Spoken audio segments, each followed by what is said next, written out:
The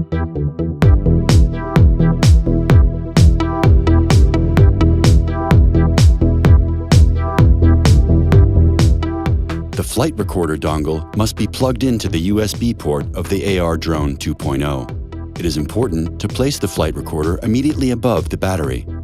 The battery protects the flight recorder from disturbances created by the AR drone to allow the GPS signal to be well received. The flight recorder is for outdoor use only. It does not work indoors.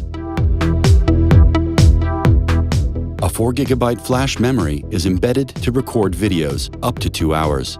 It is possible to plug an additional USB stick into the USB slot of the flight recorder dongle. The LED of the flight recorder will switch on once the GPS signal is available, and an icon will appear on the piloting interface to indicate that it is working.